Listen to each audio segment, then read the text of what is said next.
लीलावती का परिवार बहुत गरीब था। उसका बेटा अभिजीत और बहू ममता वैष्णो माता के दर्शन करके अपने घर वापस आ रहे थे। तभी झमाझम बहुत जोरदार बारिश होने लगी। आसमान में बिजली कड़कने लगी। माँ, जल्दी से चलो वरना हमारी ट्रेन छूट जाएगी। हाँ बेटा, माता रानी के दर्शन तो हो ही गए हैं। आने वाली संतान के स्वागत में ऊपर वाले ने बारिश भी बहुत तेज कर दी है। अब जल्दी से हमें घर पहुंचना होगा क्योंकि डिलीवरी किसी भी समय हो सकती है।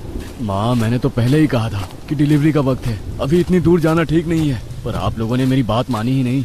बेटा, पंडित जी ने बताया था कि 8 महीने बाद ही बच्चा पूरी तरीके से माँ के पेट से बाहर आने के लिए तैयार हो जाता है और इस समय अगर माता रानी का आशीर्वाद मिल जाए तो सब कुछ ठीक हो जाता है। हो सकता है हमारी गरीबी भी कम हो जाए आने वाले बच्चे की वजह से। तो इस तरह से बातें करते करते वो लोग स्टेशन पहुँच गए। बारिश रुकने का नाम ही नहीं ले रही थी। ट्रेन 1 घंटा लेट थी। इसी वजह से उन लोगों ने 1 घंटा स्टेशन पर ही बिताया।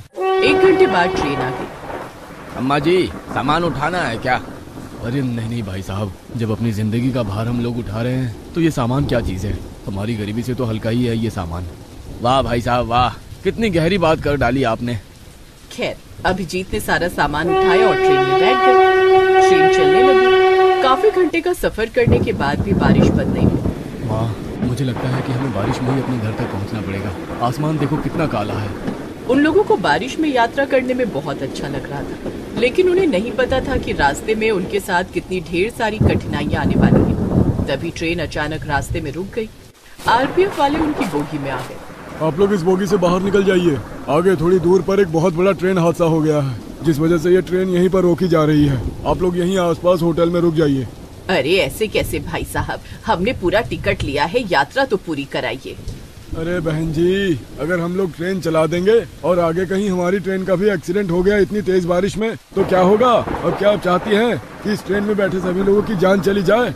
अरे माँ, भाई साहब बिल्कुल सही कह रहे हैं, कभी भी कोई बड़ा हादसा हो सकता है। सभी यात्री उस बोगी से बाहर निकलने लगे, लेकिन तभी अचानक ममता का पेट दर्द शुरू हो गया। माँ जी, मुझे लगता है कि वक्त आ गया है। बहुत जोर से पेट में दर्द हो रहा है। माँ जी कुछ कीजिए। बेटा, इस बोगी के अंदर तो ये लोग हमें रुकने नहीं देंगे। चल बाहर कोई जगह देखते हैं। वो लोग ममता को लेकर ट्रेन के बाहर निकल आए। माँ, अब क्या किया जाए? हमारे पास इतने पैसे भी नहीं बचे हैं कि किसी अस्पताल ले चले या फिर कोई होटल ले सके। सारे पैसे तो खत्म हो गए। तभी अचानक अभिजीत की नजर रेल की पटरी पर कहीं दूर पर पड़ी, जहाँ पर किसी बहुत पुरानी ट्रेन की बोगी खड़ी हुई दिख रही थी। कुछ लोग उसी डिब्बे के अंदर घुस रहे थे। माँ, वो देखो, सब लोग उस पुरानी बंद पड़ी बोगी में घुस रहे हैं। इस बारिश में हम गरीब लोगों के लिए इससे अच्छी रुकने की जगह कोई नहीं हो सकती है। चलिए जल्दी चलते हैं, फिर आगे सोचते हैं क्या करना है। कम से कम सबसे पहले बारिश से तो बच जाए। बाजी, अब मुझसे दर्द बर्दाश्त नहीं होता बाजी। अभिजीत ने थोड़ा सामान अपनी माँ को पकड़ाया और ममता को अपनी गोद में उठाकर तेज बारिश में भागता हुआ उस ट्रेन के डिब्बे के अंदर घुस गया, जहाँ पर बहुत सारे लोग पहले से ही मौजूद थे। अरे बहन जी, ऐसी कंडीशन में बहू को बाहर ले जाने की क्या जरूरत थी? बहन जी, अब क्या बताऊं मैं आपको, सब मेरी ही गलती है। आखिरी महीना चल रहा था और मुझे ही वैष्णो माता के दर्शन कराने थे अपनी बहू को। वो लोग सब बात कर ही रहे थे कि तभी ममता फिर जोर जोर से चीखने लगी। माँ जी, अब तो लगता है आपकी बहू की डिलीवरी इसी ट्रेन की बोगी में होगी। ऐसा कीजिए, जितने भी मर्द हैं वो लोग दूसरी बोगी में जाकर रुके। हम लोग जल्दी आप लोग को खुशखबरी देते हैं। बहू चिंता मत कर, हम सब तेरे साथ हैं। हम सब भी गरीब हैं और गरीबी की वजह से इस बोगी में रुके हुए हैं। उन लोगों की ये मदद देखकर अभिजीत और उसकी माँ लीलावती बहुत खुश हुए। अभिजीत और बाकी के आदमी दूसरी बोगी में जाकर ठहर गए। इधर सारी औरतों ने मिलकर ममता की डिलीवरी कर दी। उसका एक बेटा पैदा हुआ इस ट्रेन में। अभिजीत, बधाई हो, तू बाप बन गया। अभिजीत दूसरी बोगी में था। ये सुनकर वो बहुत खुश हुआ और उस बोगी में जितने भी आदमी थे वो भी बहुत खुश हुए। क्या बात है भाई साहब, इस बारिश में हम सारे लोग बहुत परेशान थे। आगे किसी ट्रेन का एक्सीडेंट हो गया है जिससे बहुत सारे लोग डरे हुए थे, लेकिन आपने बाप बनकर एक छोटी सी खुशी हम सारे लोगों को दी है। चलिए चलकर देखते हैं। माँ, क्या हम लोग उस बोगी में आ सकते हैं? हाँ हाँ बिल्कुल। अभिजीत के साथ उस बोगी में जितने आदमी थे वो लोग भी अब उस बोगी में आ गए जहाँ पर ममता ने एक बच्चे को जन्म दिया था। अब आप लोगों को परेशान होने की कोई जरूरत नहीं है। मैं एक अस्पताल में नर्स का काम करती हूँ पिछले 20 सालों से। मेरे पास कुछ दवाइयाँ और इंजेक्शन भी हैं, मैं लगा देती हूँ बच्चे को। कुछ देर बाद अंधेरा होने लगा और माइक पर किसी ने ऐलान किया, यहाँ पर आसपास जितने भी यात्री रुके हुए हैं वो वहीं पर रुके रहें, क्योंकि बारिश की रफ्तार बढ़ती जा रही है। हमारे आर्मी के जवान आपके पास ही मौजूद है। अगर किसी को भी कोई तकलीफ होगी तो वो उन्हें बचा लेंगे। अब जब तक बारिश बंद नहीं हो जाती, आगे का रास्ता क्लियर नहीं हो जाता, आप सब लोग सुरक्षित रहें।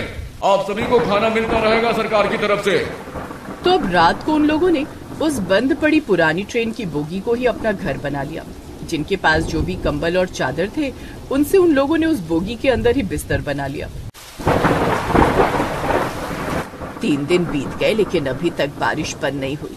ये तो अच्छा हुआ कि सरकार की तरफ से हमें खाना मिल रहा है और हमें मुफ्त में रहने की जगह भी मिल गई।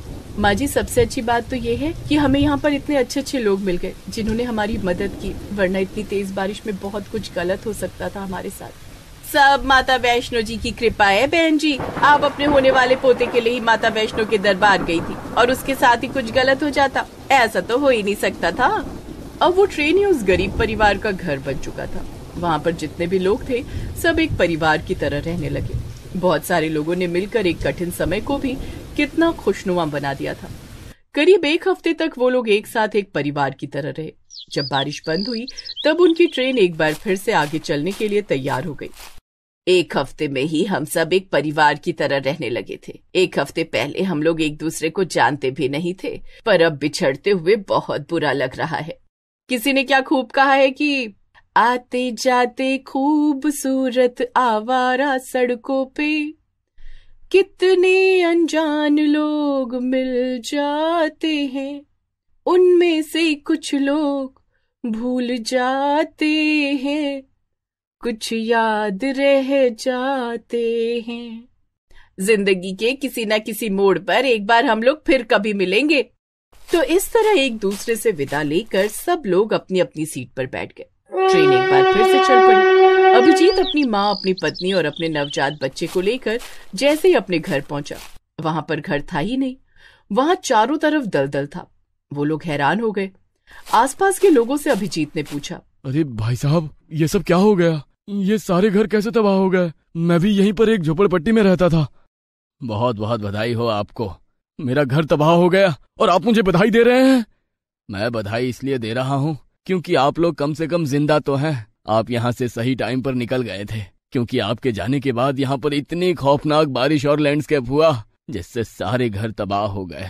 घरों में लोग चैन की नींद सो रहे थे, लेकिन सोते सोते ही वो लोग भगवान को प्यारे हो गए। ये लहरें उनकी जिंदगी अपने साथ बहा ले गई। ये सुनकर अभिजीत, ममता और लीलावती की रूह कांप गई। अभिजीत भी अपने परिवार के साथ स्टेशन के पास ही बनी झोपड़पट्टी में रहता था, पर अब वो भी नहीं रही। माँ, वो देखो, सामने एक बोगी खड़ी है, उसमें ही रहते हैं चलकर। वैसे भी हमें बोगी के अंदर रहने की आदत हो गई है और इस खराब मौसम में झोपड़ी बनाकर रहना ठीक नहीं है। वो लोग एक ट्रेन की बोगी में ही रहने लगे। कुछ महीनों बाद सरकार की तरफ से वहां पर जितनी झोपड़पट्टियां तबाह हो गई थी, उन सभी लोगों को रहने के लिए पक्का घर दे दिया गया। सरकार ने जो कॉलोनी बनाई थी, उन्हीं कॉलोनी में अभिजीत के परिवार को वही सारे लोग एक बार फिर मिले जिन्होंने ममता की डिलीवरी में उनका साथ दिया था। हमने आप लोगों से कहा था ना कि एक बार हम लोग फिर से मिलेंगे, और देखो भगवान ने हमें हमेशा के लिए एक जगह ही मिलवा दिया। तो इस तरह से अब वो सारे लोग एक साथ खुशी खुशी पक्के मकान में रहने लगे और मेहनत मजदूरी करके अपनी जिंदगी बिताने लगे। जगदीश कुमार सरकारी स्कूल में बच्चों को पढ़ाते थे। उन्हें लोगों में शिक्षा का अलग जगाने का बहुत शौक था। वे बच्चों को बहुत लगन से पढ़ाते। बच्चों को कुछ समझाने के लिए वे अलग अलग तरकीबें निकालते। काफी समय गुजर गया। एक दिन जगदीश कुमार ने सोचा, अब मैं बूढ़ा हो गया हूँ, कुछ ही दिनों में रिटायर हो जाऊंगा। रिटायरमेंट के बाद मैं बच्चों को कैसे पढ़ाऊंगा? मैं चाहता हूँ कि गोविंदपुर गांव के सभी बच्चे पढ़े लिखें और गांव का नाम रोशन करें। गांव के गरीब बच्चों तक शिक्षा नहीं पहुंच पाती है। इसके लिए मुझे रिटायरमेंट के बाद भी बच्चों को पढ़ाना होगा, वो भी मुफ्त में, ताकि गरीब बच्चों तक भी शिक्षा पहुंच सके। मन ही मन में उन्होंने ऐसा विचार किया। कुछ दिनों के बाद वे स्कूल से रिटायर हो गए। रिटायरमेंट के बाद उन्होंने ठीक वैसा ही किया जैसा उन्होंने सोचा था। अपने घर के पास ही उन्होंने एक स्कूल खोला जिस पर एक बोर्ड लगा दिया। बोर्ड पर लिखा था, यहाँ गरीब बच्चों को मुफ्त शिक्षा मिलती है। बोर्ड को देखकर गांव के गरीब लोग अपने अपने बच्चों को लेकर वहां आने लगे और उनका नाम स्कूल में लिखवा दिया। नमस्ते मास्टर साहब। कहो भोला, कैसे आना हुआ? मास्टर साहब, हमने सुना है आपने गरीब बच्चों के लिए स्कूल खोला है। हाँ भोला, तुमने बिल्कुल ठीक सुना है। तो हमरे बिटवा का भी नाम अपने स्कूल में लिख लीजिए ना। हाँ, क्यों नहीं भोला। आज से तुम्हारा बेटा मेरे स्कूल में पढ़ेगा। इसे यहीं छोड़ जाओ और पूरे गांव में खबर कर दो कि उन सभी बच्चों के माता पिता जो अपने बच्चों की फीस नहीं भर सकते, वे उन्हें पढ़ाने के लिए मेरे स्कूल में ले आएं। अच्छा मास्टर साहब, आपका बहुत बहुत धन्यवाद। भोला पूरे गांव में ये बात कह देता है, जिसके बाद सभी गरीब माता पिता अपने अपने बच्चों को जगदीश कुमार के स्कूल में ले आते हैं। इस तरह जगदीश कुमार गांव के गरीब बच्चों को मुफ्त शिक्षा देने लगते हैं। बच्चों को मास्टर साहब के पढ़ाने का तरीका बहुत पसंद आता है। धीरे धीरे गांव के बच्चे मास्टर साहब से बहुत घुल मिल जाते हैं। बच्चे जगदीश कुमार को बहुत पसंद करने लगे। बच्चे रोज स्कूल आने लगे, यहाँ तक कि रविवार की छुट्टी भी उन्हें पसंद नहीं थी। एक बार की बात है, बच्चे स्कूल पहुँचे। अरे बच्चों, तुम सब आज सुबह सुबह स्कूल आ गए, क्या बात है? मास्टर जी, हम लोग पढ़ने आए हैं। लेकिन आज तो रविवार है, छुट्टी का दिन है। तुम लोग खेलो कूदो, मजे करो, कल पढ़ने आना। नहीं मास्टर जी, हमें आज भी पढ़ाई करनी है, लेकिन आज हम सबसे पहले स्कूल की सफाई करेंगे। नहीं बच्चों, तुम लोग सिर्फ पढ़ाई में मन लगाओ। मास्टर जी, स्कूल तो शिक्षा का मंदिर होता है और इस मंदिर को साफ सुथरा रखना हमारा धर्म है। हमें ये काम करने दीजिए। इतना कहकर सभी बच्चे स्कूल की सफाई में लग गए। बच्चों का उत्साह देखकर जगदीश कुमार बहुत खुश थे। साफ सफाई खत्म होने के बाद उन्होंने बच्चों को पढ़ाया। इसी तरह धीरे धीरे दिन बीत रहे थे। मौसम बदलते रहे। बारिश का मौसम आ गया था। गोविंदपुर गांव नदी के किनारे बसा था, जिस कारण रोज थोड़ी बहुत बारिश हो जाया करती थी। एक दिन बहुत तेज बारिश होने लगी। आज तो मूसलाधार बारिश हो रही है। बारिश नहीं रुकी तो बच्चे स्कूल नहीं आएंगे, बच्चों की पढ़ाई रुक जाएगी। इधर बच्चे भी बारिश रुकने का इंतजार करने लगे, लेकिन बारिश तो थमने का नाम ही नहीं ले रही थी। 2 दिन हो गए स्कूल नहीं गया। जब तक मास्टर जी से पढ़ ना लूं, मेरा दिन ही पूरा नहीं होता। पता नहीं ये बारिश कब रुकेगी। इधर मास्टर साहब का भी बच्चों के बिना दिल नहीं लग रहा था। उन्होंने सोचा कि शायद कल तक बारिश रुक जाएगी। बारिश तो कल तक रुक ही जाएगी, बच्चे कल स्कूल जरूर आएंगे। लेकिन उनका अनुमान गलत निकला। दूसरे दिन भी बारिश नहीं रुकी। यहाँ तक कि 3-4 दिन बीत गए। बारिश नहीं रुकी, जिस कारण गांव के किनारे की नदी का जलस्तर भयानक रूप से बढ़ गया और गांव में बाढ़ आ गई, जिसमें कई पेड़ पौधे, यहाँ तक कि लोगों के मवेशी भी बहने लगे। मास्टर साहब के क्लासरूम में लगे बेंच और कुर्सियां भी बाढ़ में बहने लगी। ये देखकर जगदीश कुमार चिंतित हो गए। अब मैं बच्चों को कैसे पढ़ाऊंगा? सारी बेंच और कुर्सियां तो बाढ़ में बह गईं। लगता है गोविंदपुर गांव के गरीब बच्चों को शिक्षित करने का मेरा सपना अधूरा रह जाएगा। इधर बच्चे भी स्कूल न जाने के कारण परेशान हो रहे थे। तभी कुछ बच्चों ने देखा कि बाढ़ के पानी में बेंच और कुर्सियां बह रही हैं। ये बेंच और कुर्सी कहीं मास्टर जी के तो नहीं? अगर ऐसा हुआ तो मास्टर जी हमें कैसे पढ़ाएंगे? ये बेंच और कुर्सियां तो हमारे स्कूल की लग रही हैं। मास्टर जी कितने परेशान होंगे। हमें उनके पास जाना चाहिए। लेकिन हम मास्टर जी के पास पहुंचेंगे कैसे? पूरे गांव में बाढ़ का पानी भरा हुआ है। रोज नदी में तैरते हो, आज बाढ़ के पानी में तैर लोगे तो मास्टर जी के पास पहुंच पाओगे। चलो हम सब तैर कर मास्टर जी के पास चलते हैं। हाँ, चलो। सभी बच्चे बाढ़ के पानी में तैरने लगते हैं। तैरते तैरते वे मास्टर जी के घर के पास पहुंचने ही वाले होते हैं कि वे देखते हैं कि बाढ़ के पानी में ढेर सारे टमाटर तैर रहे थे। वो देखो, लगता है किसी किसान की टमाटर की फसल बाढ़ में बह गई है। हाँ, ये तो काफी सारे टमाटर हैं। कितने लाल लाल और सुंदर टमाटर हैं। काश हम इन्हें घर ले जा सकते।